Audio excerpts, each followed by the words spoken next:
안녕하십니까. 혼란한 정치 시사 이슈를 게스트와 진행자의 혼을 담아서 술술 풀어드리는 송국근의 혼술타임. 자, 오늘 목요일부터 매주 목요일 앞으로 보내드릴 텐데 포맷을 좀 바꿨습니다. 그동안 매주 목요일 생방송으로 12시에서 1시 사이에 보내드릴 예정이고요. 그동안은 한 분 게스트를 모셔서 저와 1대1 단독 대담으로 보내드리는데 이번 주부터는 세 분의 게스트를 모셨습니다. 세 분의 게스트를 모시고 또 포맷을 확 바꿨습니다. 이 집중도를 좀 높이고 보시는 분들이 좀 편하게 좀 보실 수 있도록 팻말 그리고 이 보드판을 이용을 해서 그날 이슈에 대해서 제가 질문을 하면은 우리 패널 분들이 이렇게 거기에 대해서 요점을 적어서 보여드리면서 설명을 하게 됩니다. 그리고 또 어떤 문제는 OX로 풀어가는 이 코너인데 앞으로 매주 목요일 12시부터 1시 사이에 생방송으로 보내드릴 테니 이 많은 그 시청 바라고 그리고 흥미 기대하셔도 좋습니다. 자, 일단 오늘 모실 그 패널 세 분을 소개를 먼저 드리겠습니다. 제 바로 옆에 송원재 TV 대표 모셨습니다. 안녕하세요. 반갑습니다. 그 다음 분이 김경국 전 국제신문 서울본부장입니다. 안녕하세요. 안녕하세요. 자, 그 끝에 앉아 계신 분이 이 김철현 전 서울시 의원입니다. 안녕하세요. 안녕하세요. 우리 송원재 TV 대표와 김경국 전 본부장은 국회 출입 기자를 오래 하고 정치판에서 정치부 기자로 장뼈가 굵은 분이고, 우리 김철현 전 서울시 의원은 서울시 의원도 하셨지만 국회에서 여러 가지 직책을 가지셨고 또 당에서도 많은 일을 하셔서 경험이 상당히 풍부하십니다. 그래서 이 세 분을 모시고 자, 지금부터 오늘은 두 가지 주제로 하겠습니다. 첫 번째는 이재명 대표 체포 동의안 사실상 부결돼 버린 것. 사실상 가결돼 버린 것. 법적으로 부결됐지만 그 파장이 지금 만만치 않습니다. 그 파장을 한번 짚어보고, 그 다음에 지금 국민의힘 지도부를 뽑는 경선이 D-6 이제 종반전에 접어들었습니다. 그 두 가지를 짚어볼 텐데 그냥 말만 이렇게 하는 것이 아니고, 자, 보드 다 준비가 됐었죠. 일단 보드에 쓰실 준비를 하시고 먼저 쓸 것은 이겁니다. 지금 이재명 대표 체포 동의안 표결에서 이 찬성표 안에 민주당 그 소속들이 많이 들어가 있다 이런 이야기가 있고, 기권이 9표, 무효표 이런 표 나왔는데 그것을 합하면 한 31표 내지 38표가 이탈을 했다고 하고, 지금 소위 말하는 개딸 이재명 대표의 열성 지지층이 색출 작업에 나섰는데, 자, 그 31명, 38명은 다 맞추지를 못하겠지만 정치판에 오래 계셨으니까 5명 정도만, 딱 5명. 자, 5명 이탈을 누가 했을까? 그걸 한번 좀 써주시고, 이름을 써주시고 설명을 주시면 됩니다. 자, 민주당에서 이탈표가 속출을 했고 개딸들은 배신자 색출에 나섰는데, 지금 여러 버전의 수박 명단, 수박은 배신자의 의미를 하죠. 수박이 겉은 파랗고 속은 빨갛습니다. 그러니까 겉은 민주당이면서 속은 빨간 색깔의 국민의힘 지지다 이렇게 해서 배신자를 부르는데, 수박 명단, 공천 찰청부 이렇게 막 돌아다녔는데, 자, 그중에서 최대 38명까지 되는데 이 사람은 확실하다. 내가 보는 사람들 팻말 들어주시기 바랍니다. 자, 하나, 둘, 셋. 다양한 이름이 있으실 것 같은데 김남국, 정청래, 안민석, 박범계, 고민정. 자, 이렇게 쓰신 우리 송원재 TV 대표께서 먼저 설명을 해주시죠. 좀 의외라고 생각하실 겁니다. 여기서 그렇네요. 전부 다 친명이잖아요. 친명. 제가 제 다음 분에 말씀하실 분들이 잘 맞힐 거라고 예상을 하기 때문에 제가 이 표결이 있고 난 다음에 하는 말들을 보고 이 5사람은 최소한 이재명을 돕지 않는 사람들이다. 이재명 대표를 결과적으로 이재명 대표를 골탕 먹이는 사람들이다. 해가 되는 사람이다. 자, 김남국 의원의 같은 경우에는 지금 이재명을 돕겠다고 자기가 이야기하는데 이 지금 반면계에서 공천을 바라고 거래를 하기 위해서 이번에 그 반란표를 던졌다. 이 얘기는 이재명을 2번 죽이는 길입니다. 이 지금 그다음 정청래는 이재명에게 아부를 하기 위해서였죠. 아부를 하기 위해서 정말 가슴 아프다라고 했는데 당 지도부가 표 단속을 잘못했다라고 이야기했어요. 고민정과는 당 지도부가 표 단속을 아주 잘했습니다. 이번에 할 수 있는 한 최대한 노력을 다한 겁니다. 이번 그 반란표의 책임을 그 원인이 어디에 있는가를 전혀 지금 다른 곳으로 돌리고 있는 겁니다. 그렇죠. 답이 안 나오고요. 안민석 같은 경우에는 전 당원들에게 그 당원 투표로 다시 재신임을 묻자라고 했어요. 그러면 다시 개딸들이 지금 그러지 않아도 소위 개딸들이 지금 뭐 이 살생부도 만들고 난리를 치고 있는데 더 어려운 지경으로 당을 몰고 가는 것이다. 박범계는 다시 또 당론으로 아예 부결을 정해서 아예 그 표결 자체를 보이콧하자라고 했어요. 표결 자체를 보이콧하게 되면 계속해서 체포동의안이 넘어오게 될 겁니다. 지금 체포동의안이 부결이 돼도 검찰이 다른 요인이 발생을 하고 한다면 다시 또 체포동의안을 보낼 수가 있습니다. 그렇죠. 대장동 관련해서도 성남FC 관련해서도. 그렇죠. 428억 그걸 또 적시해서 다시 보낼 수도 있죠. 그런데 부결까지 시키면 체포동의안은 계속 길어질 수밖에 없다. 그래서 도대체 이 5명의 민주당 의원들은 이재명을 골탕 먹이는 것이다. 그래서 이분들은 이재명에 대해서 아마 가결표 아니면 무효표를 던지지 않았을까. 제가 이런 말씀을 드립니다. 너무 장난스럽게 하시면 안 됩니다. 이거. 아, 제가 진지하게 정말 이분들이 하고 있는 그다음 행태를 보건데 이건 이재명 대표를 도와주는 행태가 아니다. 결과적으로 도와주는 행태가 아니다. 그렇다면은 지금 김남국 그 안민석 의원은 기획 투표소를 제기를 하고 있는데 본인들이 기획해서 본인들이 무효표 던지고 함께 됩니다. 그렇습니다. 자, 우리 김경국 본부장, 뭐 정치부 기자 생활 한 30년 했고 지금도 계속 정치권에 있기 때문에 이 김경국 본부장이 분석, 또 민주당도 출입을 해봤기 때문에 잘 아실 겁니다. 자, 김경국 본부장 누구죠? 조홍천, 양기대, 전해철, 박용진, 윤영찬. 자, 이렇게 좀 진지하게 하셔야 돼요. 저도 저 정도는 생각을 하거든요. 저는 우리 김 본부장이 정답을 내릴 거라고 생각을 하고 제가 이 부분을 직접 짚었습니다. 조홍천 의원이야 뭐 계속 저는 그래서 좀 이게 역적 수박 이런 측면에서 생각을 좀 해봤습니다. 역적 수박. 예. 이번에 이탈표, 반란표들은 차기 공천이 걱정이 되든가 아니면 뭐 차기 리더로서의 자기 자리를 찾든가 아니면 소신 그리고 또 원한 뭐 이런 정도로 분류를 해서 생각해 봤는데요. 조홍천 의원 같은 경우는 소신이죠. 뭐 불체포 특권을 포기해야 된다. 늘 입버릇처럼 얘기했고 이번 표결 직전까지도 이 대표가 심사를 받아야 된다. 그렇죠. 그렇게 얘기를 해왔었죠. 바로 법원에 가야 된다. 그리고 전해철 의원은 저는 원한 이재명 대표와의 원한 이런 측면에서 생각을 해봤습니다.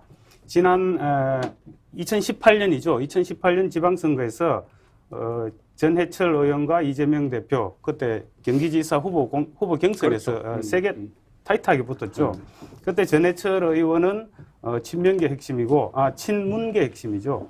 이재명 대표는 친명계 이렇게 해서 세게 붙었는데 해경군 김씨 건으로 뭐 결국 형사 사건으로까지 가고 그랬죠. 그리고 그 다음에 이제 양기대 윤영찬 의원 같은 경우는 다음 공천 문제, 그리고 지금 친명 인사들이 지역구에 가서 열심히 뛰고 있죠. 윤영찬 의원은 현근택 변호사가 뛰고 있고, 그러고 양기대 의원은 철험회 소속 양이원영 비례대표 의원이 가서 열심히 뛰고 있습니다. 기분이 좋을 리가 없죠. 그리고 나머지 박용진 의원은 차기 리더라는 측면에서 민주당에서 뭐 주목받고 있는 차기 리더인데 차기 리더 입장에서 만약에 이번 소신 투표를 못했다면 차기 리더 자격이 없는 것이고 만약에 또 불체포 특권이 자기 소신이라면 그것 또한 자격이 없는 것이죠. 그래서 이 5명을 찍어봤습니다. 알겠습니다. 야, 이 5명을 이제 수박으로부터 그 갯달로부터 수박으로 딱 봐라. 저기 뭐 스픽센스도 공인하지 않았느냐. 그렇게 해서 또 공격을 받을 수도 있는. 우리 김철원 전 서울시 의원께서는요. 박용진 똑같고 조홍정 같고. 2번 하신 것 중에 지금 보니까 뭐 4분은 똑같고 뭐 고미정은 포함해서 이제 한 분만 이제 이상민 의원이 있는데 일단 저도 방금 우리 김 본부장님 얘기하신 것처럼 큰 틀에서는 동의하는 게요. 일단 박용진 의원 같은 경우에는 아무래도 민주당이 가장 개혁적인 목소리를 내온 사람입니다. 그래서 아마 뭐 당론이든 뭐든 뭐 그런 거 없이 제가 볼 때 반대를 했을 것 같고요. 뭐 조홍천 의원 같은 경우에는 뭐 대구 출신의 의리의 사나이죠. 그래서 제가 볼 때는 조홍천 의원은 그동안 이재명 전선에 서 있고 이번 체포 동의안에 대해서도 어느 정도 이게 뭐 받아들여야 된다 했지만 나름대로 보니까 조홍천 의원 찬성보다는 기권 내지 무효를 했을 것 같아요. 그나마. 네. 그다음에 그 윤영찬 의원은 방금 얘기하신 것처럼 어떤 현근택, 뭐 우리 최측근 이재명 대표 최측근이 아무래도 노리다 보니까 그런 부분이 좀 작용했을 것 같고 고민정 의원 같은 경우는 대표적인 친문이죠. 근데 이분이 지금 방금 얘기하신 것처럼 이번 체포동의안 끝나고 난 다음에 얘기를 하는 걸 보면 지금 이번에 38표, 특히 그 비명계에서 얘기하는 거는 지도 후보에 대한 경고라는 얘기를 계속 하고 있거든요. 근데 그 경고의 메시지를 대변해서 하고 있는 사람이 이 고민정 최고위원입니다. 그래서 고민정 의원 같은 경우에는 굉장히 이번에는 아마 뭐 최고위원 관계없이 좀 그랬을 것 같다는 생각이 들고요. 근데 이상민 의원 같은 경우에는 어쨌든 간에 지금 반 이재명 전선의 최선봉장입니다.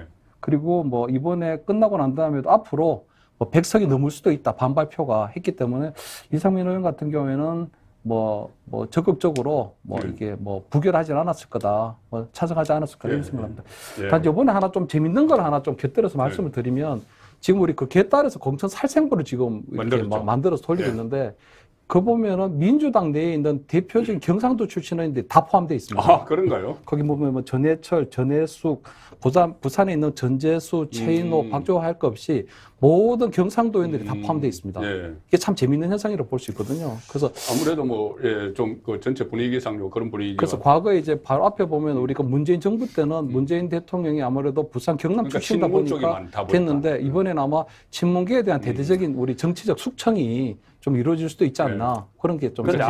지역적으로 이제 쏠렸다기보다는 아무래도 친문 쪽에. 예, 그렇습니다. 그러니까 친문 쪽이니까 공교롭게도 경상도 출신 의원들이 다 포함되어 있고 이번 아마 체포 동의안을 계기로 해서 구친문계, 다시 이낙연계하고 이제 우리 친명계하고 대대적인 이제 한판 이제 전쟁 이제 1차 전쟁이 시작됐는데 아마 이 과정에서 아마 대대적으로 아마 우리 구친문계를 조금 숙청할 수밖에 없는 상황이다. 왜냐하면 이제 이재명 대표가 어차피 이번 내년에 총선 공천에서부터 2027년 대선까지 바라본다면 그 틀 안에서 이제 모든 것들이 좀 정리가 돼야 되니까 좀 그렇게 생각합니다. 그러니까 이참에 이재명 대표는 이참에 뭐 이낙연께도 좀 정리하고 또 친문계도 정리하고 그런 생각이 좀 있는 것 같아요. 맞습니다. 경상도 의원들 입장에서는 아마 최소한 몇 명은 분명히 이탈을 했을 겁니다. 왜냐하면 이 사람들은 사실은 뭐 대구, 부산 같은 경우를 보면 공천 걱정은 전혀 하지 않아도 되는 입장 아닙니까? 공천 걱정은 안 하겠지만 안 해도 되는 상황에서 그 내부에 경쟁자가 별로 없으니까. 그렇죠. 예. 현역 의원들은 사실상 뭐 내부 경쟁자가 없다고 봐야죠.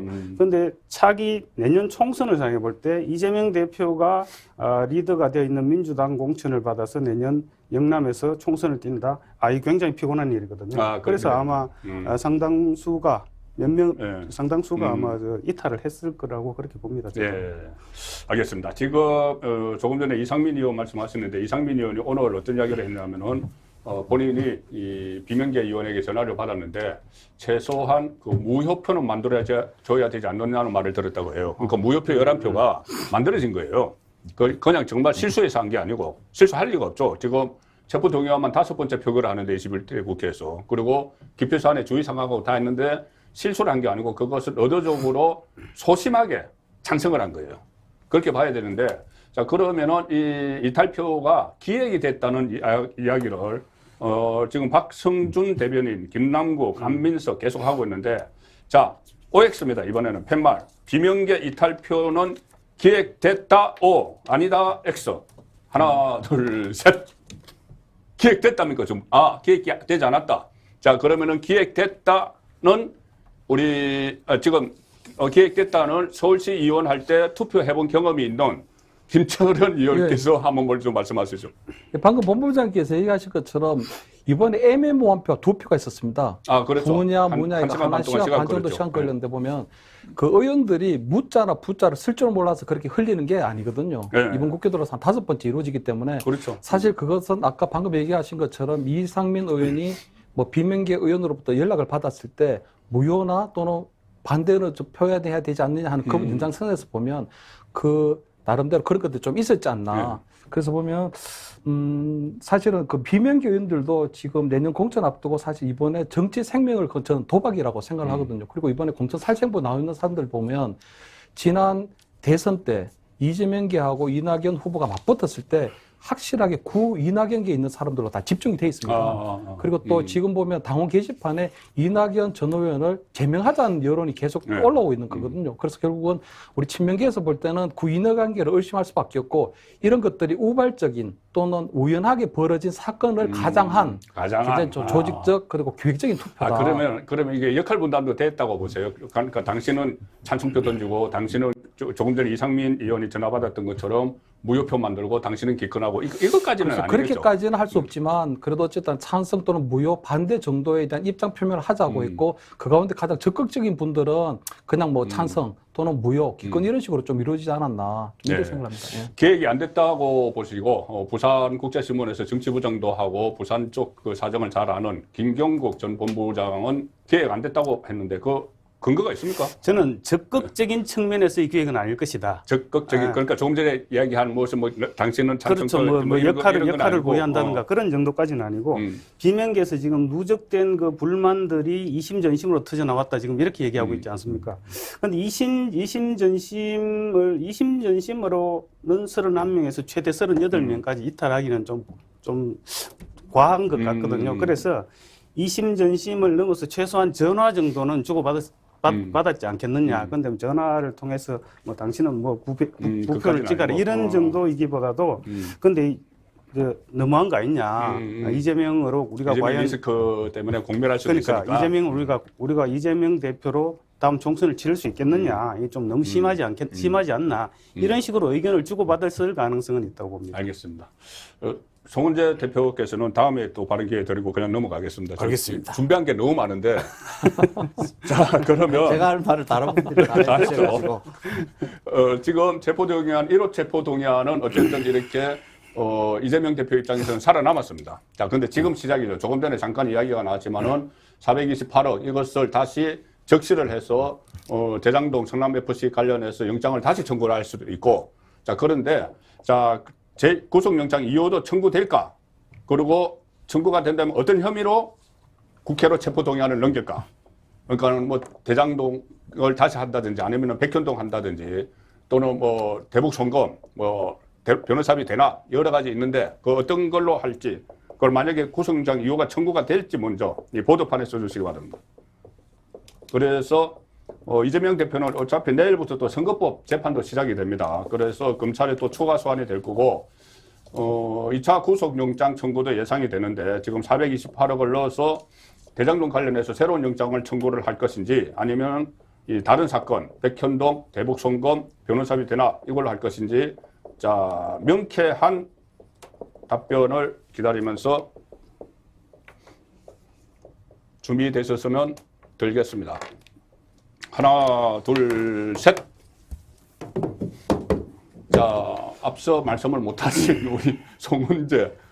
아니, 이 보드판 들고 OX 하는 게 재밌습니다. 재밌죠? 네. 그런데 좀 짧게 이야기를 했어요. 설명도 너무 많아요. 것 같고요. 네. 제가 간단하게 말씀을 드리겠습니다. 다시 2호 구속영장 청구한다. 구속영장 청구를 합니다. 청구할 내용은 세 가지가 있는데 백현동이 있고 지금 이번 대장동 관련해서 428억 원이 만약에 밝혀진다면 뇌물입니다. 그렇죠. 그다음 대북 송금이 문제가 되는데 대신 송금해 준 거. 예, 제3자 뇌물입니다. 그 부분은. 예. 제3자 뇌물 잠깐만 말씀드리겠습니다. 이건 뇌물입니다.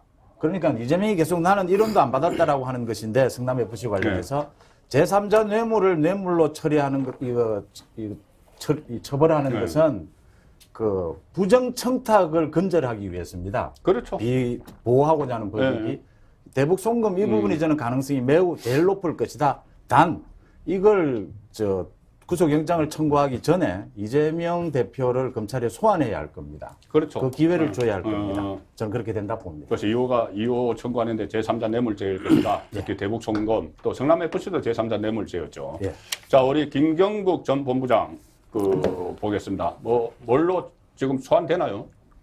안 하면 직무유기. 그렇죠. 검찰이 지금 다시 소환하고 구속영장 청구 안 하면은 직무유기다. 그러면 뭘로 합니까?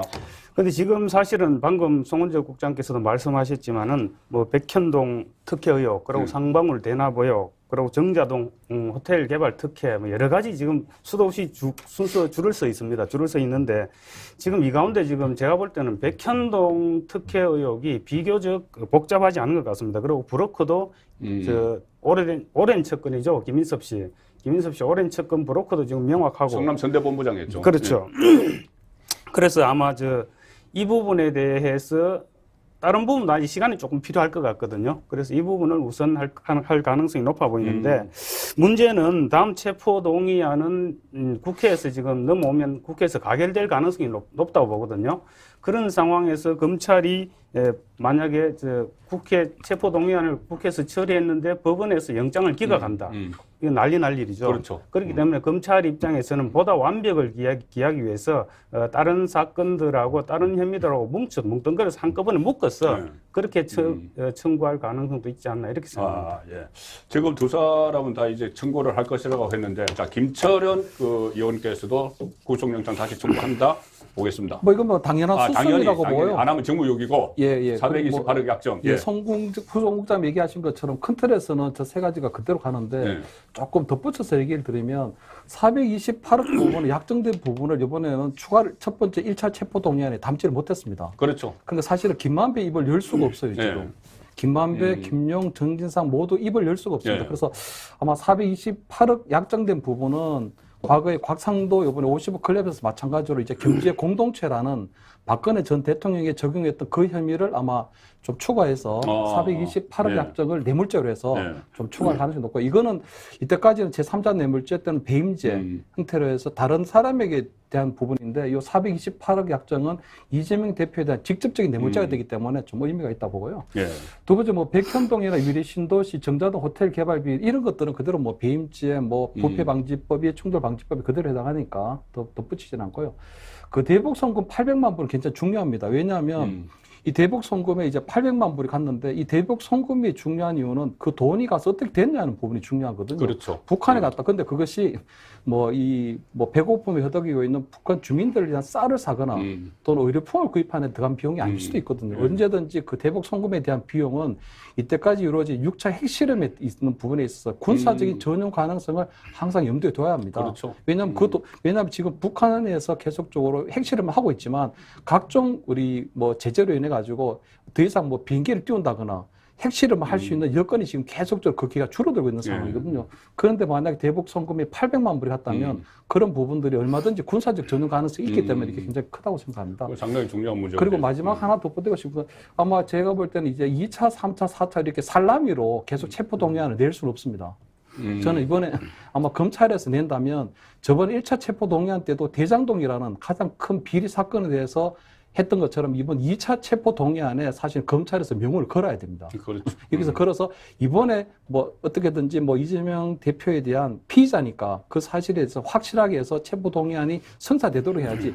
만약 이것이 3차에 낸다, 4차에 낸다 이래 되면 그런 살라미 체포 동의안에 대해서는 이재명 대표가 주장하는 정치 보복이다. 정치 보복이라 하는 부분들이 여론이 있기 때문에 사실 이재명 체포 동의안에 대해서도 지금 어느 정도 정치 보복이라는 여론도 한 40% 정도 나오고 있거든요. 그보다 훨씬 더 높은 것이 검찰에서 정당한 법 집행을 하고 있다는 부분들이 서로 경합하고 있는 상태이기 때문에 이번에 2차 체포 동의안을 낼 때는 이재명 대표에 대한 구체적이고 직접적인 뇌물 혐의, 그리고 제3자 뇌물 혐의, 그리고 배임 혐의 이런 것들에 대해서 명운을 걸고 할 것이기 때문에 이번 2차 체포 동의안이 사실은 저는 마지막 체포 동의안이 될 수도 있다 이런 생각을 합니다. 검찰이 초과 구속영장을 청구 안 하면 직무유기고 그다음에 명운을 걸고 구속영장을 청구를 해서 국회에서 통과를 시키도록 검찰이 일단 만들어야 되는 거죠. 맞습니다. 예. 만들어야 되는데 지금 이재명 대표는 지금 방탄복이 너덜너덜해졌죠. 너덜너덜해졌지만 여전히 방탄복을 걸치고 있어요. 그럼 이것이 체포동의안이 다시 또 국회에 상정이 돼야 되는데 자 간단하게 이번에는 139대 138이었는데 가반이 찬성이 많았는데 가반을 못 넘겨서 부결이 된 겁니다. 그러면 다음번에 체포동의안 2차 체포동의안은 자 가결된다 O 부결된다 X 하나 둘 셋 O 저는 다 O 할 줄 알았더니 부결로 보시네요. 부결로 보셔서 좀 짧게 한 말씀 하시죠. 이번에 사실상 경고를 했거든요. 예. 친이낙연계에서 그러니까 이낙연계에서 일단 그 이재명 대표 체제에서 그 경고를 한 거죠.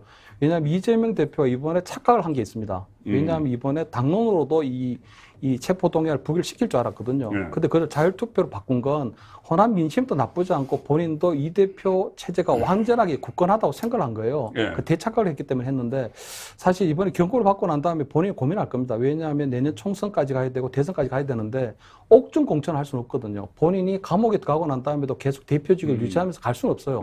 그러면 이낙연계하고 대타협을 해야 합니다. 지분 나누기라도 어떤 형태로 해야 합니다. 왜냐하면 본인이 깜빵을 가버리면 아무런 의미가 없어요. 그래서 제가 볼 때 이번에 138표가 부결 났거든요. 이재명 대표에게 필요한 건 13표입니다.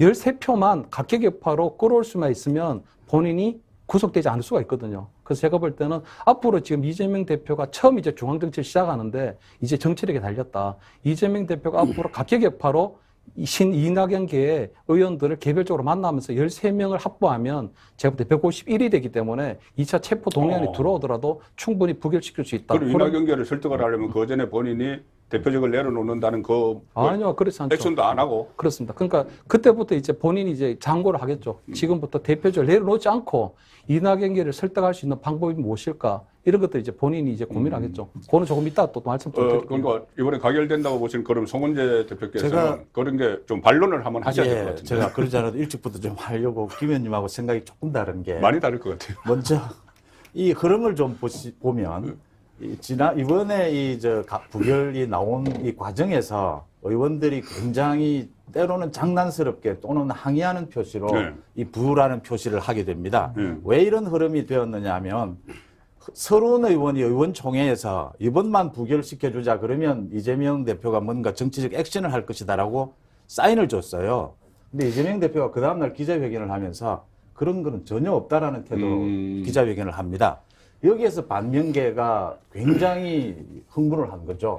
야, 이건 뭔가 사인이 가야 된다. 이런 흐름으로 와 있는 겁니다. 여기서 가장 중요한 거 한 가지만 짧게 말씀드리겠습니다. 한동훈 장관이 체포동의안 설명을 하면서 가장 강조한 것이 국민들이 조금 오해하는 경우가 있다. 체포동의안이 통과된다라고 해서 구속되는 거 아닙니다. 그렇죠. 영장 실질심사 받으러 가는 거거든요. 지금 민주당 의원들, 반명계 의원들이 가장 많이 이야기하는 것이 영장 심사를 받아봐라. 그렇게 자신이 있다면 이 이야기거든요. 그래서 이 지금 가결을 시켜도 구속되라는 소리가 아니거든요. 그래서 저는 다음에 두 번째 오면 또 살라미 그 영장 청구도 말씀하셨는데 계속 영장 청구를 해야 된다고 봅니다. 왜냐하면 이 구속이 되는 부분이 아니기 때문에 영장 심사를 하러 가는 부분이기 때문에 계속 영장 청구를 하게 될 것이고 가결될 것이다. 저는 이렇게 봅니다. 뭐 다시 반론하셔도 되고 안 하셔도 되고. 저는 제가 한마디 할게요. 저는 그러니까 저기 이번에 가결된다는 가결된다는 생각이고 뭐 계산은 아마 뭐 분명합니다. 뭐 139표에서 플러스 10표만 하면 된다. 이 계산은 분명한데 문제는 다음에 체포영장이 다시 국회로 넘어오면 민주당 지도부가 상당히 머리가 복잡해지지 않을까 싶습니다. 지금 부결을 절대 장담할 수 있는 처지가 못 되잖아요. 이번에도 당론으로 하려다가 그냥 자유투표로 해서 지금 이런 결과가 나왔는데 다음에는 최소한 무조건 당론으로 결정할 것은 분명. 만약에 표결에 참여한다면 무조건 당론으로 가야 할 겁니다. 당론으로 이렇게 결정을 하면 만약에 이제 뭐 잘못됐을 경우에는 처벌을 할 수 있는 어쨌든 당론을 어겼다. 처벌을 할 수 있는 규정은 근거가 마련되는 셈인데 물론 뭐 무기명 투표를 했는 거 어떻게 색출해서 처벌하겠습니까? 그리고 또 뭐 그래서 실질적인 규제를 한다는 건 어렵지만 의원들한테 그만큼 부담은 줄 수 있죠. 그래서 그보다 더 실질적인 부결책으로는 아마 169명 의원 전원이 우리가 아예 표결에 불참하자. 표결에 과반 출석에 과반 찬성이니까 표결에 불참을 해버리면 투표 자체가 이루어지지 않겠죠. 아마 제 생각엔 그런 부분도 상당히 심도 있게 내부적으로 논의되지 않을까 그렇게 생각합니다. 일단 그래 지금 또 말씀이 나왔지만은 이번에 이 체포 동의안은 바로 통과가 된다고 해서 수갑 차는 거 아닙니다.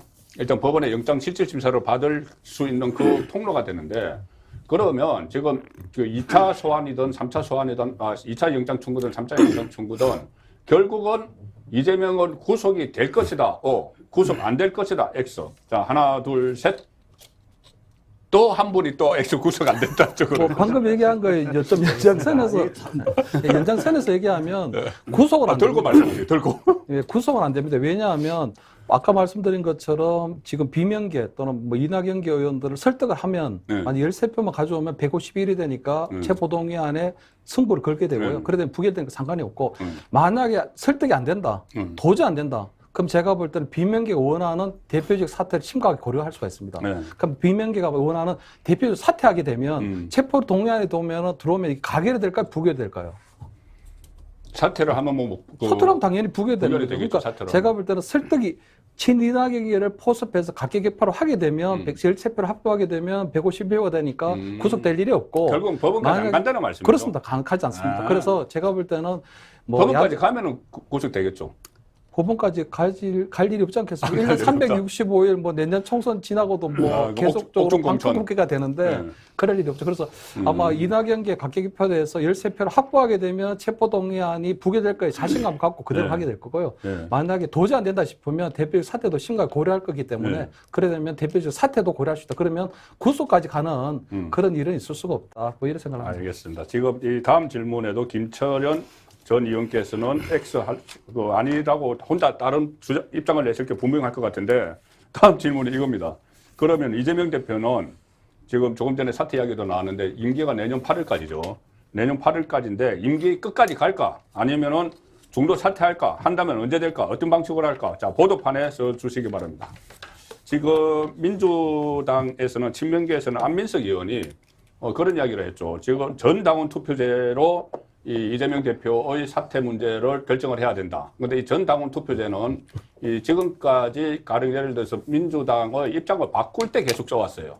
전 당원이라고 하지만 100만 원이 넘는 당원이라고 하지만 한 투표율이 한 30% 되고 그중에 이 개딸 소위 말하는 이재명 대표의 핵심 지지 그룹이 그 여론을 다 이끌게 됩니다. 그러니 전 당원 투표제로 가자는 것은 결국 사퇴를 안 하겠다는 이야기가 되는데, 자, 이 앞으로 이재명은 정치적 운명이 되겠죠. 구속은 이 사법적인 운명이고 정치적 운명이 어떻게 될지. 자, 이재명은 내년 8월까지 임기 전에 중도 사퇴할까? 한다면 언제 할까? 어떤 방식으로 할까? 자, 보도판입니다. 하나, 둘, 셋. 이번에는 중간에 있는 김경국 전 본부장부터 듣겠습니다. 중도 사퇴, 웃기는 얘기 하지 마라. 제가 웃기는 얘기 물어나요, 지금. 이재명 대표 지금까지 스타일로 왔을 때 중도 사퇴 절대 안 할 것입니다. 안 한다. 절대 안 합니다. 제 생각에는 1심에서 구속되는 한이 있어도 중도 사퇴는 하지 않을 것이다. 그렇게 생각합니다. 그리고 당장 또 이재명 대표한테 내년에 공천에 목을 매는 친명계 의원들이 중도 사퇴 적극 만류할 것입니다. 그리고 또 그렇게 만류하고 나면 강성 개딸들이 밀어주는 그런 그림. 그럼 이재명 대표 개인적으로 보겠습니다. 이재명 대표 개인적으로 볼 때 만약에 중대 사퇴를 한다. 그러면 당에서 이재명 대표 입지가 급속히 약화되게 되고 차후 앞으로 향후 정치 재개에 어떻게 될지 모릅니다. 그렇게 되면 이재명 대표의 사법 재판에조차도 영향을 미칠 수밖에 없는 것이 지금 김용, 전진상, 누굽니까 또 김만배, 부지사, 이화영 이런 사람들이 지금 수사를 받고 있는데 만약에 이재명 대표가 정성호 의원이 그랬죠. 김용, 정진상을 찾아가서 이재명 대표 이번 일 끝나면 끝나면 대통령 된다. 그러니까 당신도 버텨라 이렇게 얘기했지 않습니까? 근데 지금 만약에 이재명 대표가 중도 사퇴를 하면 그런 구도가 무너지게 되는 겁니다. 그런 구도가 무너지게 되면 이 사람들이 뭘 믿고 계속 이재명 대표를 감쌀까요? 이재명 대표에 대한 자기들도 각자 도생해야 되기 때문에 그러면 이재명 대표에 대한 불리한 증언들이 술술 나올 수밖에 없죠. 이재명 대표가 그걸 모르지 않습니다. 그렇게 봤을 때 이재명 대표 저는 사퇴 안 할 거라고 봅니다. 김철현 의원께서는 지금까지 쭉 말씀해 오신 그 연장선상이라면 당연히 절대 안 한다. 그렇게 나왔죠, 지금. 절대 안 합니다. 이게 보면 이재명 대표 쪽에서 볼 때 이렇습니다. 이번에 체포 동의안을 보면 부결된 게 138표거든요. 예. 138표는 자기를 지지해 준 거예요. 자기를 반대한 건 범민주의 38표입니다. 그래서 이재명 대표 스타일은 일단은 압도적으로 이긴 건 아니지만 어쨌든 간에 표결에 부결됐다. 크게 안 돌아갈 것 같고요. 두 번째는 어쨌든 간에 당에 상당히 많은 숫자의 자기를 지지하고 있다는 것이 있거든요. 그 연장선에 보면 내년에 총선 공천권을 행사해야 2027년도에 확실하게 이재명 대권 내에 나갈 수가 있어요. 근데 만약에 중도 사퇴한다 그러면 내년 총선권도 날아가고 사실은 이재명 대표가 더 이상 정치를 해야 될 이유가 없죠. 그래서 아까 연장선상에 얘기하면 어쨌든 이재명 대표는 자기의 어떤 체포동의안 구속이 되고 옥중 공천으로 가는 이런 사태는 아니고 지금 그 친이낙연계하고 친명계는 마주보는 폭주 기관차거든요. 누가 먼저 양보할 거냐? 네가 먼저 대표적으로 사퇴할래? 아니면 뭐 너희들을 무너뜨릴 거냐? 이런 폭주 기관차이기 때문에 서로 좀 양보를 해야 되는 상황이거든요. 그래서 이낙연 그 전 총리가 6월 달이면 귀국을 하기 전에 제가 볼 때 이낙연과 이재명 사이에 대타협의 가능성이 있습니다. 그래서 이재명이 일단은 제가 볼 때는 그 친이낙연계, 비명계에 대한 각계개파 시도해보고 도저히 안 되면 대타협 가능성. 그래서 어쨌든 간에 지금 현재 이 체포동의안을 피하고 가는 부분, 대표주 계속 유지하는 부분에 모든 정치를 집중할 거다. 단지 이분이 이제 처음 이제 국회의원을 달고 중앙정치에 들어왔기 때문에 그만큼의 정치를 보여줄 수 있을까 없을까. 요거는 이제 조금 뭐 다음 질문에 답을 하겠습니다. 그러니까 지금 이낙연과의 대타협을 전제로 해서 이재명은 구속도 안 될 것이고 사퇴도 안 할 것이고 그렇습니다. 예, 그렇게 되는데 우리 송원재 그 대표께서 보실 때는 대타협 웃기는 소리 마라 이거 아니요 반대입니다. 그건 아닌가요? 지금 두 분이 말씀하신 중도 들고 한번 말씀을 하시죠. 지금 두 분이 말씀하신 건 이재명이 어떤 선택을 할까입니다. 이재명은 사퇴하고 싶지 않습니다. 공천권을 놓거나 대표직을 놓는 순간 이재명은 정치적으로 끝납니다. 문제는 정치 상황이 이재명이 사퇴하지 않을 수 없는 상황으로 가게 되고 이재명은 구속이 됩니다. 그러니까 이번에 민주당 의원들을 각계 전부 만나면서 가장 많이 나온 이야기가 영장실질심사는 받아라라는 거거든요. 그 다음에 이재명의 공천권을 내려놔라라는 거거든요. 근데 이재명이 그 부분에 대해서 웃고 고개만 끄덕이고 답을 안 했습니다. 그래서 이제 반명 쪽에서 그렇죠. 경고를 준 거거든요. 그렇죠. 자, 경고를 줬는데 어떻게 가느냐. 이재명 계속 체포동의안이 넘어오면 이재명은 계속 버틸 겁니다. 버틸 수 없는 마지막 상황이 영장실질심사입니다. 영장실질심사를 가게 되면 이재명은 본인이 잘 알고 있습니다. 이건 구속입니다. 증거인멸, 도망갈 우려 다 있는 겁니다. 그 한동훈 장관이 분명히 이야기했습니다. 이 화이트 칼라에 있어서 도망갈 우려는 중범죄일 경우에 다 포함하는 것이다. 자기가 더 알고 있는 겁니다. 그 전에 이재명은 구속이 될 거고 구속이 된 상태에서 아마 이낙연계나 전체에 저는 야합이라고 썼습니다. 네. 야합을 하게 될 것이다. 야합을 하지 않으면 분당입니다. 네, 분당이기 때문에 그게 10월쯤 그러니까 공천 작업이 시작되는 10월쯤일 것이다. 이렇게 봅니다. 다음 질문은 제가 뭐 하나만 할 것 같기도 한데 지금 이 상태 같으면은 제가 준비한 질문은 이 민주당 내분 사태는 분당까지 간다 안 간다 OX인데 지금 김철원 의원께서는 당연히 분당까지 안 간다 뭐 대타협이 있을 거니까는 김경국 전 본부장은 분당 갈 수도 있다고 할 것 같고 우리 아닌데? 아닙니까? 그럼 해보겠습니다. 자, 지금 민주당 내분 사태는 분당까지 간다 O 안 간다 X 하나 둘 셋 세 분 다 안 간다 분당까지는 안 간다. 글쎄요. 지금 저는 논리가 맞는데 말씀은 또 다른. 좀 이유는 좀 다를 것 같은데 저는 갈 거라고 봐요. 저는 이거 팻말 안 들었지만 저는 O로 보는데 왜 그러냐면 지금 그 민주당 수도권 지지율이 오늘도 발표가 됐는데 서울 같은 경우에 지지율이 지금 20%대까지 내려갔어요. 그런데 서울의 전체 국회의원이 49명인데 49명이 민주당이거든요. 그래서 이 상황에서는 도저히 회복할 길이 없기 때문에 저는 그 수도권을 중심으로 비명계에서 집단 탈당하면서 깨질 거라고 보는데 자, 세 분이 안 깨질 거라고 보는데 우선 송원재 그 대표부터 왜 안 깨지나요? 민주당에서 가장 두려워하는 것이 분당입니다. 지금 분당. 네. 그래서 분당을 막기 위해서 무슨 짓이든 하는데 지금 드러나고 있는 건 이재명 쪽에서는 이낙연계나 반대 쪽에서 너가 나가라는 소리입니다. 지금 이낙연을 정면 공격하고 나선 것은 너가 나가라. 나는 공천권 못 내려놓는다는 이야기 찍어놓습니다. 이낙연 쪽에서는 그러지 말고 나누자. 제가 야합이라고 표현했는데 나누자라고 하는데 이게 이재명이 구속되는 상태가 오면 저는 타협이 될 것이다. 야합이 될 것이다. 분당만은 막을 것이다. 분당되면 민주당은 죽는다는 걸 잘 알고 있기 때문에 그 상황 갈 것이다. 오히려 지금 상태로 가면은 일부가 그 망하지만 분당하면은 같이 다 망한다. 그래서 같이 그러니까 이미 노무현 정권 때 경험이 있기 때문에 네. 지난 10년 동안 민주당에서 가장 많이 나온 이야기가 분열이거든요. 이것만은 막으려고 몸부림을 칠 겁니다. 우리 김경국 본부장은 정치부 한 30년 취재했죠. 예. 국회 30년 취재하면서 국회를 출입하고 청와대도 출입을 했는데 그럼 30년이면은 분당 사태 이런 것도 많이 봤을 거 아니에요. 가령 저는 어떤 생각을 하냐면은 노무현 정부가 들어서고 나서 새천년 민주당을 껍데기만 남기고 쫙 빠져나왔거든요. 열린우리당을 봤죠. 열린우리당 만들었죠. 그런 상황도 많이 봤을 텐데 어떻게 분당을 안 한다고 근데 사실을 하시는지. 사실은 지금까지 분당을 해서 성공한 사례가 없습니다. 열린우리당이 분당을 해서 뭐 일정 부분은 성공했지만 그때는 또 노무현이라는 리더가 있었고요. 네. 그렇지만 열린우리당도 끝내는 소멸되지 않았습니까? 그러니까 지금 만약에 민주당이 분당을 하려면 이재명계가 나갈 리는 없고 친문이 그렇죠. 비명계가 나가야 되는데 비명계에서 지금 중심을 잡을 대권 주자가 없습니다. 대권 주자는 고소하고 당을 이끌어 나갈 리더가 아직 보이지 않습니다. 이낙연 대권 주자는 안 됩니다. 대권 주자는 안 되고. 예. 나가서 추설해서 뭐 어떻게 도모를 할지는 몰라도 대권 주자급은 이제 타이밍이 넘었다고 보거든요. 타이밍입니다. 그래서 리더가 없는 분당은 필패입니다. 그리고 그 리더가 되려면 상김씨 정도, 뭐 이 정도 되는 사람은 있어야 되는데 그 정도 카리스마가 필요한데 지금 우리 정치판에 그 정도 카리스마가 있는 사람은 없어 보이거든요. 우리가 이제 과거 2007년도입니까? 2007년도에 그때 한나라당입니까? 2007년도요? 이명박, 손학규, 한나라당입니다. 한나라당 대선 후보 경선 당시에 손학규 그때 당시 후보가 뛰쳐나가려고 했을 때 이명박 당시 후보가 그랬죠.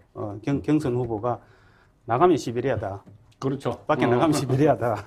아마 그 손학규 의원도 나가서 엄청 깨달았을 겁니다.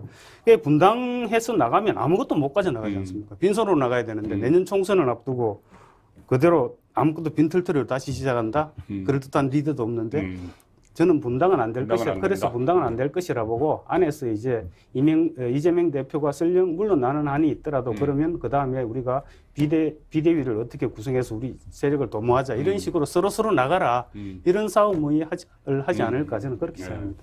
김철원 의원께서는 당연히 이재명, 이낙연 대타협을 하니까 분당 안 할 것이다. 저는 두 분에게 동의하고요. 단지 한국 정치는 조금 후진적이게 오야봉 정치입니다.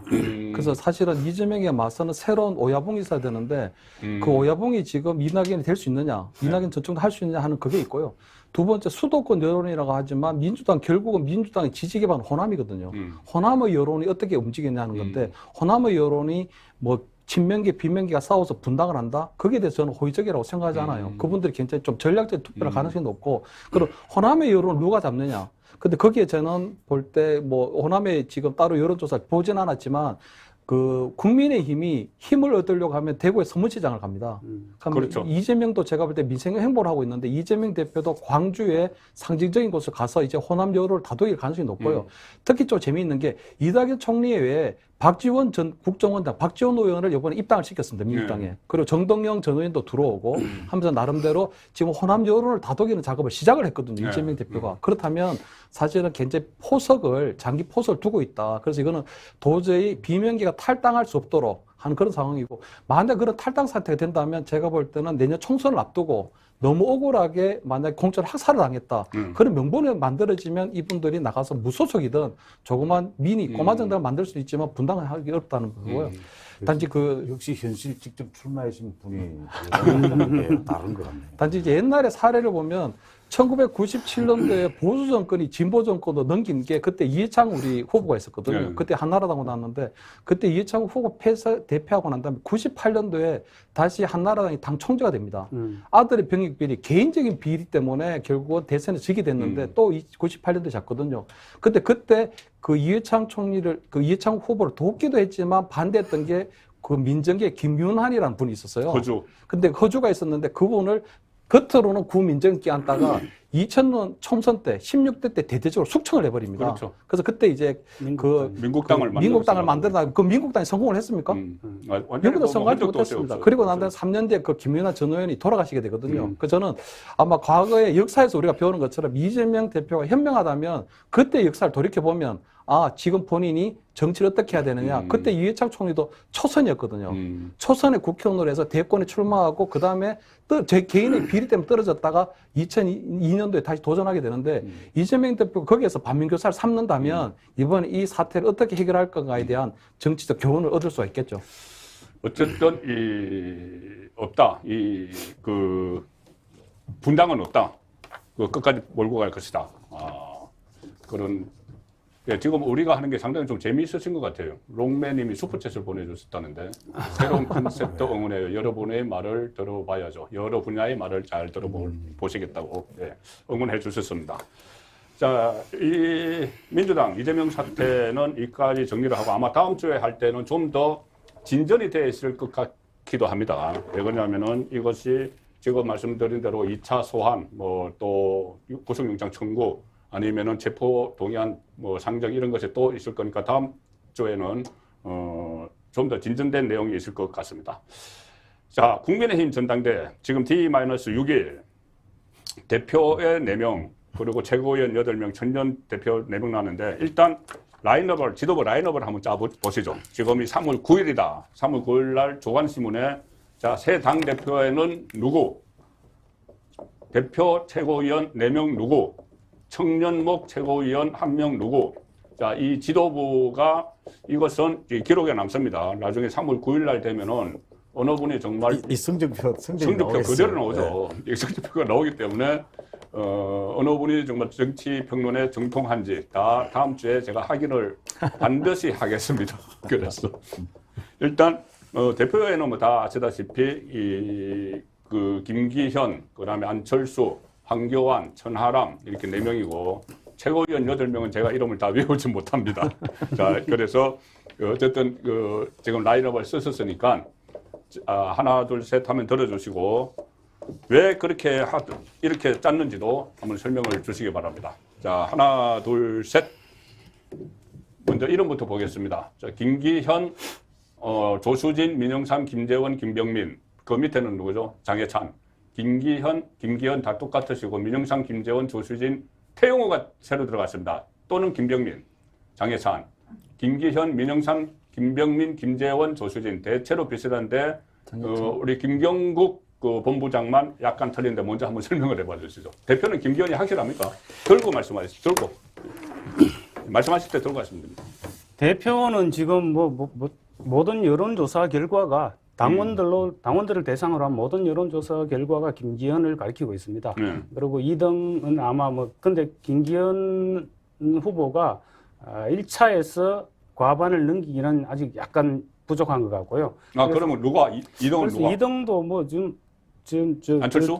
천하람이 지금 치고 올라오긴 하지만 역부족인 것 같고 안철수 후보와 본선을 벌이지 않을까. 그래서 본선을 통해서 김기현 후보가 당선이 될 것 같습니다.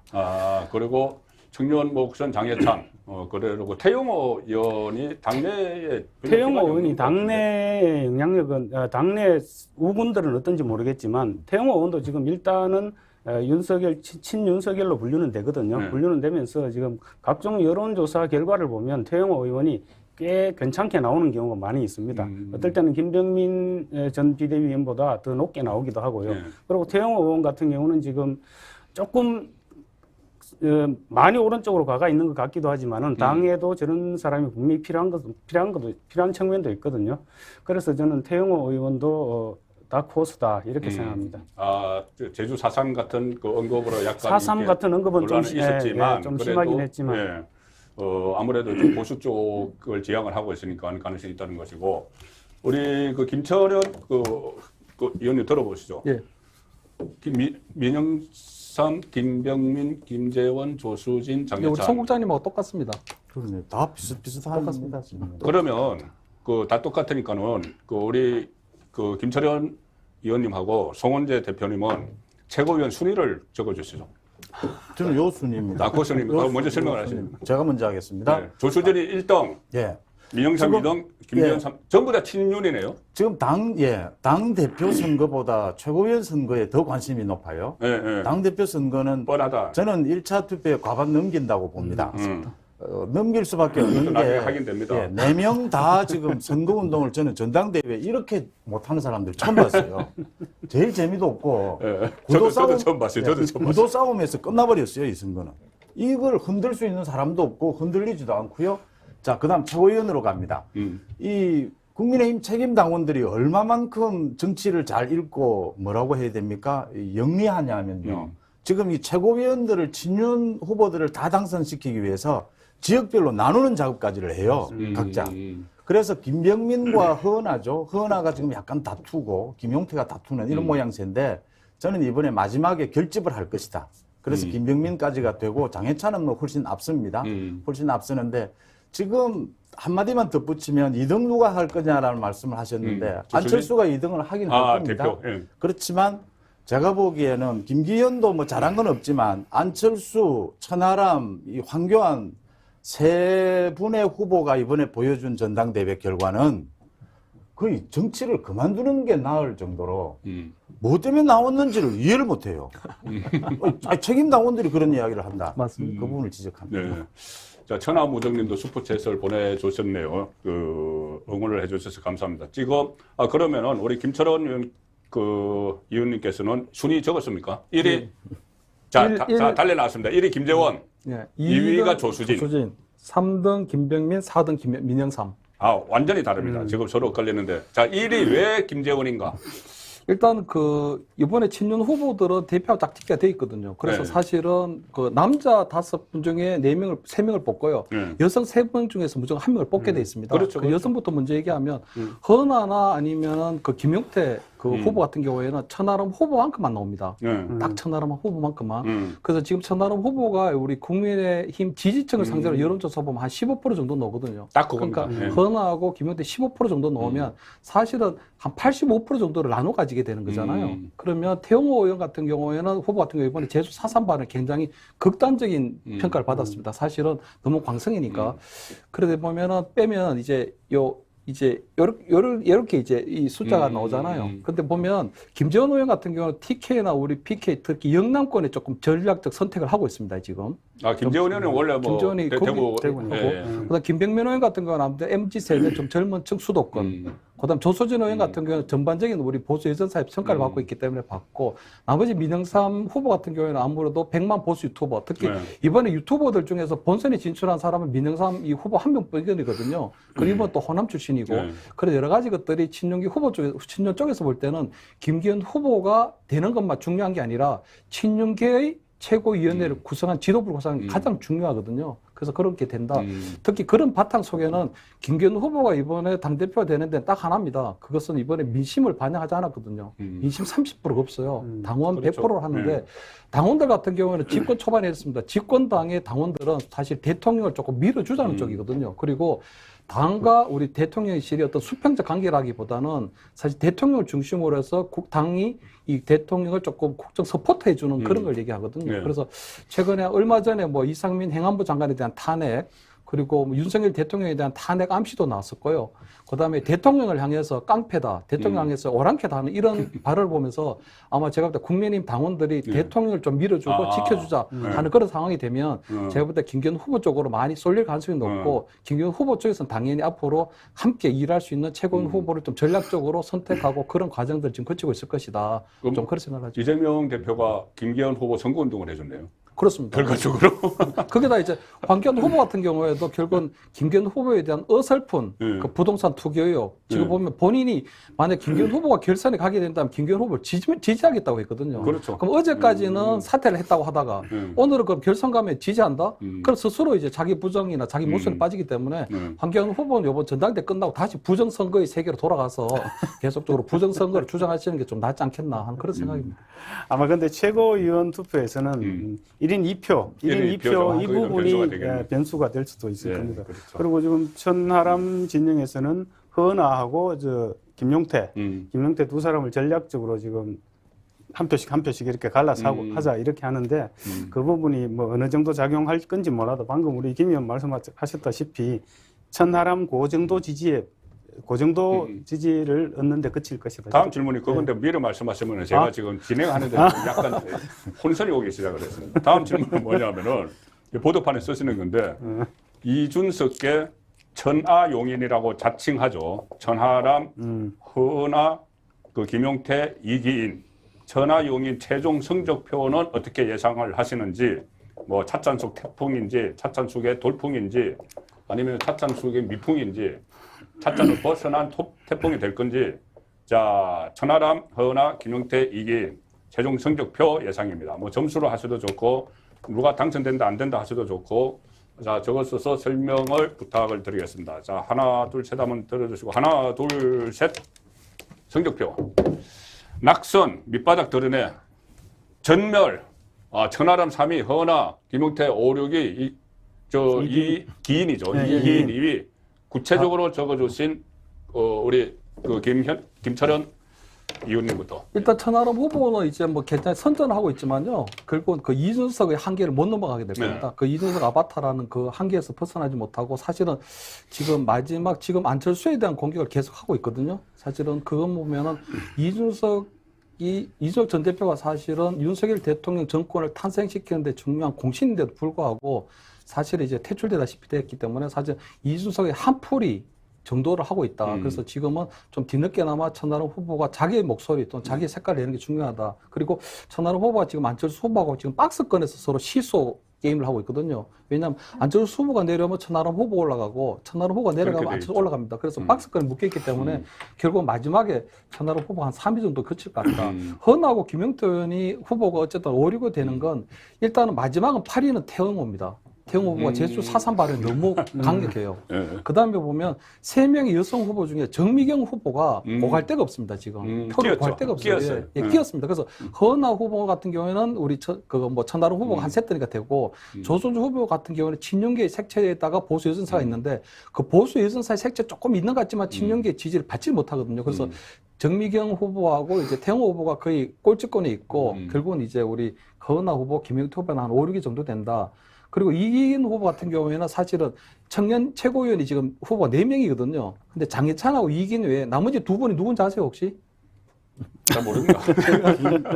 이름도 사실은 2분은 전혀 사실은 이름도 없는 분이기 때문에 그나마 천하람 후보, 이준석 후보의 그 전 대표의 지지를 받고 있는 이기인하고 그나마 이제 그 장해찬 둘이기 때문에 이기인은 결국 2위로 결국 낙선할 수밖에 없다. 저희들이 뭐 이름을 잘 모르는 게 이렇게 너무 무명이어서 그런 게 아니고 언론에 보도가 안 되니까요. 원래가 보도가 되는 게 계속 그 두 사람은 보도가 되기 때문에. 나머지 두 사람도 무명입니다. 무명. 제가 일부러 이름을 찾아봤는데 결국 또 잊어버렸습니다. 제가 한마디만 보태겠습니다. 김가람, 김정식, 그보다 김씨입니다. 예. 이 네 사람, 이준석 소위 개라고 하는 이 네 사람을 눈여겨봤습니다, 저는. 그러니까 이준석의 청년 정치가 실패했지 않습니까? 낙선한다, 밑바닥 드러낸다. 이 정치가 실패하는데 이 네 사람이 나와서 저는 이게 성상납 연대다 이렇게 생각을 했어요. 그래서 이 네 사람이 성상납 연대를 어떻게 극복하는지를 보고 싶었어요. 근데 전혀 극복을 못해요. 전부 이준석 쫄개처럼 지금 행동해요. 그러면 저는 여기서 마무리를 빨리 짧게 해야 되니까 좀 짧게 다음 공천 때 그러니까 이 국민의힘에서의 청년 정치는 전혀 다른 모습을 보여줘야 합니다. 이 공천에서부터. 이준석과 같이 하는 이 청년 정치는 완전히 망했다라는 게 이번 전당대회에서 드러났습니다. 그래서 저는 밑바닥을 드러냈다. 그럼 같은 말이네. 김경국 본부장도 전멸한다. 같은 얘기입니다. 네, 그냥 진행하겠습니다. 그럼. 제가 시간이 다 돼가는데 남은 건 3가지가 있기 때문에 2가지는 OX. 자, OX만 하고 설명은 안 듣겠습니다. 자, 김기현 울산 땅은 김기현 후보가 당선될 경우에 총선 때 당의 리스크가 된다, 안 된다, X. 민주당이 제기한 의혹인데 이것이 국민의힘 전당대회로 왔어요. 그런데 이것을 다시 민주당에서 TF를 만들었습니다. 그럼 이것이 다음 총선에서 이것이 그 역작용을 해서 국민의힘의 리스크가 된다, 안 된다. 김기현이 대표가 됐을 때. 자, 하나, 둘, 셋. 한 분은 리스크가 된다, 2분은 안 된다. 자, 지나가겠습니다. 이거 시간이 없어서 다음 시간에 또 하기로 하고. 이 국가수사본부장에 임명됐다가 철회가 된 정순신 낭만은 인사 참사다. O. 아니다. X. 하나, 둘, 셋. 인사 참사 아니다. 대표로 한 말씀만 해주시죠. 인사 참사가 아니다. 인사 참사라는 말이 많이 나오는데. 하루 만에 사퇴를 시켰습니다. 국가수사본부장은 굉장히 중요한 자리입니다. 3만 명의 수사 인력을 통솔해야 되는 거. 저거 처음으로 검찰 출신을 임명을 했습니다. 이걸 대통령이 하루 만에 사퇴를 시켰다라고 하는 것은 얼마만큼 책임감을 느끼고 있다는 걸 반증하고 있습니다. 네.